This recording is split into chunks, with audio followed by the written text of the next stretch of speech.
ओम साई राम। तो चलिए आज साईं सच्चरित्र में अध्याय नंबर है 24।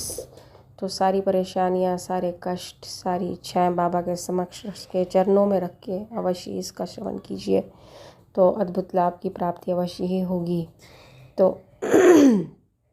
सभी लोगों को हास्य प्रिय होता है, परंतु स्वयं हास्य का पात्र कोई नहीं बनना चाहता। इस विषय में बाबा की पद्धति भी विचित्र ही थी।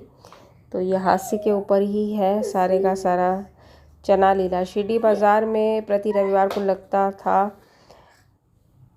निकटवर्ती ग्रामों से लोग आकर वहाँ रास्तों पर दुकानें लगाते और सौदा बेचते थे।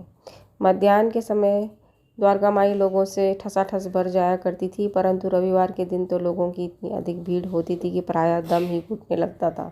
ऐसे ही इतवार के दिन श्री हेमांत पंत बाबा की श्री चरण सेवा कर रहे थे।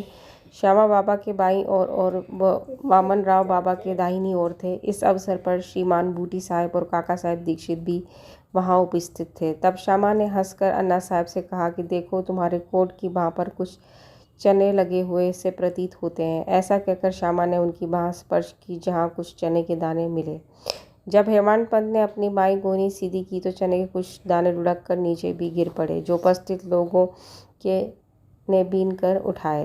भक्तों को तो हास्य का विषय मिल गया और सभी आश्चर्यचकित होकर भांति भांति के अनुमान लगाने लगे, परंतु कोई भी यह न जान सका कि ये चने के दाने आए कहाँ से और इतने समय तक उसमें कैसे फंसे रहे।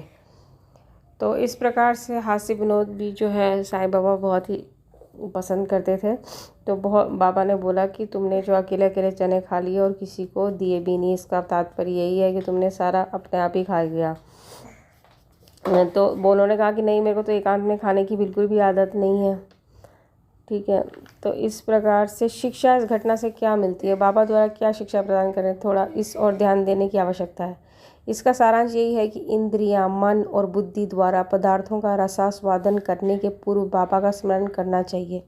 उनका स्मरण ही अर्पण की एक विधि है। इंद्रियां विषय पदार्थों की चिंता किए बिना कभी नहीं रह सकती। इन पदार्थों को उपभोग से पूर्व ईश्वर अर्पण कर देने से उनकी आसक्ति स्वभावतः नष्ट हो जाती है। इसी प्रकार समस्त इच्छाएं, क्रोध और तृष्णा आदि कुप्रवृत्तियों को पहले ईश्वर अर्पण कर गुरु की ओर मोड़ देना चाहिए।